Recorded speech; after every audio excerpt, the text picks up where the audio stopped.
Hey everybody, how you doing? It's me, your friendly neighborhood Uncle Pete. Thank you for checking out this video. And this is the latest installment in my horror movie superlative series that I am collaborating with my good friend Carlin.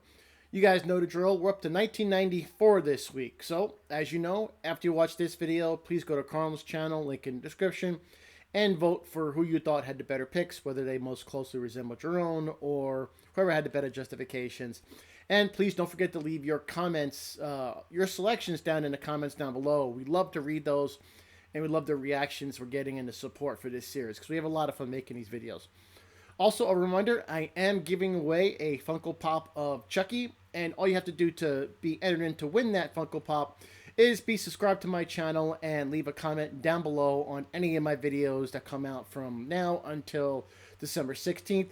You get one entry per video, and I will send that out to you. It's just a way of me saying thank you and happy holidays. And I hope you consider hitting that subscribe button as well on Carlin's channel. He puts a lot of great material out. 3 or 4 videos out a week sometimes, really great in-depth movie reviews. Check it out. He puts a lot of hard work into it. We both do on our channels, and we appreciate the support. So that sounds about it. So let's get down to business. Now remember, these picks are ours, and yours may and probably will be different, and we love reading where your picks are down below.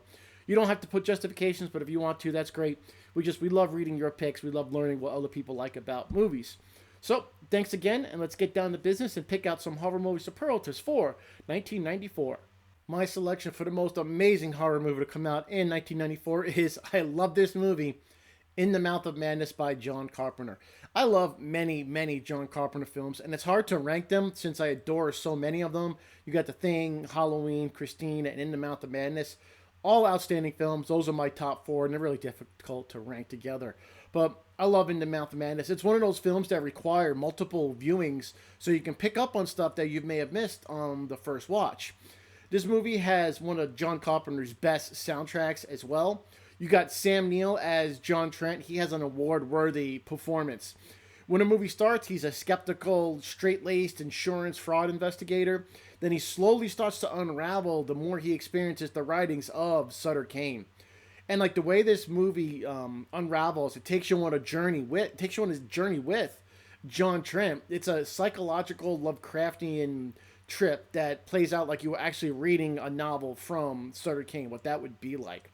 I probably could have put this movie in most underrated as well, since it's one of my favorite movies that I feel doesn't get talked about enough. But the effects, the story, the plot, the performances, the directing, the soundtrack, one of my favorite John Carpenter movies in his excellent library. Overall, a fantastic movie, has so many great things going for it, and that's why I picked it for my most amazing horror movie of 1994. And for my best so bad it's good film, Brain Scan. This is not a good movie. Edward Furlong is so bad, so he's Edward Furlong. He plays Michael, a 90s horror and metal obsessed teen, which was me. He gets a CD-ROM game called Brain Scan in the mail, and he plays it as a killer, only to find out that the people he's killing in the game are dying in real life. The game is run by the Trickster, a very 90s villain. He's like a discount cross between Freddy Krueger, Lawnmower Man, and an 80s headbanger. The acting is really not great in this movie. There's a part where Michael comes out of a trance from playing the video game for the first time, and he's so spun up. He jams like a cookie into his mouth and he chugs some milk, and like it's just so funny. It's so bad, it's funny. This is a very 90s movie with the effects and the main villain. It's got a great soundtrack as well. The movie did predict the way some future games would develop as far as the first person, VR stuff like that. The plot really was nothing special, but watching this movie was like watching a train wreck. It was a paint by numbers horror film in the 90s and pretty much nothing else. And you could tell they wanted it to be something more. Maybe it could have been a franchise, but nope. However, it does well as a standalone horror flick, one and done, and it works pretty well for that, just to enjoy the insanity. So if you like so bad it's good movies that you can laugh at the utter nonsense on the screen and some really horrible acting, especially by Edward Furlong, you can get some enjoyment from my so bad it's good pick for 1994. And my most WTF movie, Death Machine. You have Brad Dourif and Richard Brake in this movie. Sign me up. Brad Dourif, that's weird. His performance is WTF in the best way possible. His character, Jack Dante, is insane in excellent ways. He's a genius inventor who builds killer robots and cyborgs. Then he ultimately unleashes his death machine to kill the executives at Chinook Armaments.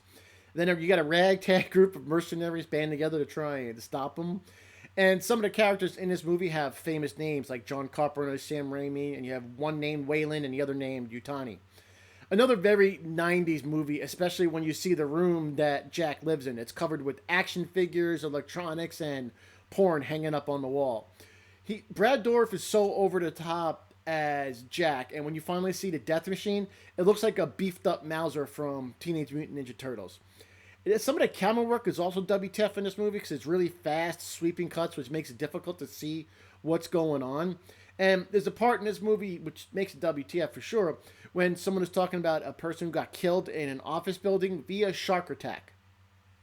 Yeah, WTF. The movie could have been called WTF. Towards the end, the death machine is chasing the main lead, and it's coming down from the top of a building, and it's about to crash on top of a police officer. He looks up and says, "Holy donuts." Holy donuts! Seriously, WTF. Brad Dourif is over the top and amazing, as always. He's fantastic. I love him as an actor. And I think this movie could be a contender for the most WTF movie for the entire decade. But yeah, if you haven't seen it, definitely check out Death Machine. My best gore selection goes to De La Morte de l'Amour, Cemetery Man. An amazing, underrated zombie movie. It's about a man who works in a cemetery and he battles the undead. I mean, why else would he get the name like Cemetery Man? It's an Italian-produced zombie movie, so you know you're going to get some great gore in this film. One of my favorite scenes is when Nagi, De La Morte's assistant, digs up a corpse of a woman he was in love with, and her head comes off, and he's talking to the head on the ground, and I think it looks great. And I could have picked this movie for most amazing, most underrated, because I just love this film. This is one of the best zombie films I've seen, and probably one of the best zombie films that came out in the 90s. The zombie designs look great in this movie, so when they come back, they just don't look dead. You can tell how they died, like if they were in a motorcycle accident or burnt or whatnot. You can almost tell in the manner in which they died when they come back as a zombie, and I like that little detail with the gore. I love the design feature, the set. So, yeah, definitely great gore in this movie. Check it out. If you haven't seen it, yeah, check out my best pick for best gore in 94. Now for the most unique horror film of 94. I went with the TV miniseries, The Stand. I was in high school when this movie came out, and I was just wrapping up actually reading Stephen King's novel, The Stand. And it's one of my favorite novels of his and one of my favorite novels I've ever read. It was truly excellent. And I like the way this movie adapted the novel. Some things were left out, but not enough to actually hurt the story. If you haven't seen it or read the book, it's about a deadly plague that kills off most of the world's population, and the remaining survivors are split into two groups. One led by a benevolent elder, and the other by a malevolent being, and they're going to face each other in a final battle between good and evil. This wasn't the first Stephen King novel that was turned into a miniseries. You already had Salem's Lot and It. But this movie was over 5.5 hours long without commercials. And what makes it unique, I think it makes it unique for that alone, because I felt that it successfully adapted one of Stephen King's longest novels. And I really like this movie. When you compare it to all the horror movies that came out in 1994, it's obviously the longest one. It was based off a Stephen King novel. It was a miniseries that adapted an excellent book. And for that, I felt it was unique because it didn't really, the pacing was great in it. It didn't really lose interest when you were watching this movie. And I just recently watched this movie last year, and I'm sure I'll watch it again. I haven't watched the newer one that came out a few years ago, but for 1994, I definitely felt this was one of those unique horror movies to come out in that year. My selection for most overrated horror movie, and this one may make some people angry, Wes Craven's New Nightmare. I hated Freddy's Dead and I hated The Dream Child, and I really, really wanted to like this movie, but I really couldn't get into it no matter how hard I tried. The little kid in this movie was just annoying and cringy, and I couldn't stand it anytime he was on the screen. And I did like the idea how this movie takes place in a universe where the original Nightmare on Elm Street with Heather Langenkamp, Freddy Krueger, Wes Craven, that they are actually actors who acted in the movie Nightmare on Elm Street. That was interesting, but it really wasn't enough to make me enjoy this movie. The ending fell very, very flat. The Demon Freddy tongue part was really dumb, and the way they killed him at the end was totally anticlimactic. The kills in this movie were more like, hey, look what I can do with special effects. But it's a shame the latter half of the Nightmare on Elm Street franchise, really, those movies really weren't that great. I love the first three. Number four is okay, but after that, the movies really aren't that great, in my opinion. But yeah, I don't have much else to say about this movie because I really didn't care for it in the franchise. I mean, I am more of a Chucky guy myself, but if you disagree, let me know in the comments down below. I'd love to hear what you think about it. But my pick for the most overrated horror movie goes to Wes Craven's New Nightmare. And wrapping things up with the most underrated horror film goes to Wolf, a powerhouse of a cast in this movie. Jack Nicholson, Michelle Pfeiffer, James Spader. I really love this movie, and I truly feel it's underrated. You don't hear it mentioned when people talk about werewolf movies, because this movie had an interesting take on the genre. It went more Wolfman and less werewolf, because there are tons of werewolf movies, but you haven't seen too many Wolfman movies. Jack Nicholson's performance is fantastic. I mean, it's Jack Nicholson. And it was nice to slowly see him transforming, as he's getting his heightened senses. The villain of the movie is James Spader. I mean, when is he not awesome? It's James Spader. Wolf was a modern take on a classic, Universal monster film, and I think it worked fantastic.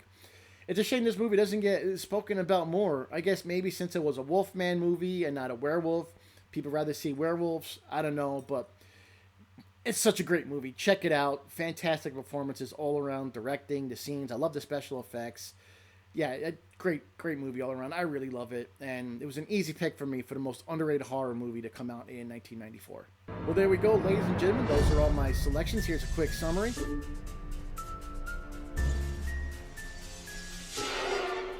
Thanks again for watching this video. Now, please go to Carl's channel, link in the description. Watch his video with the same name.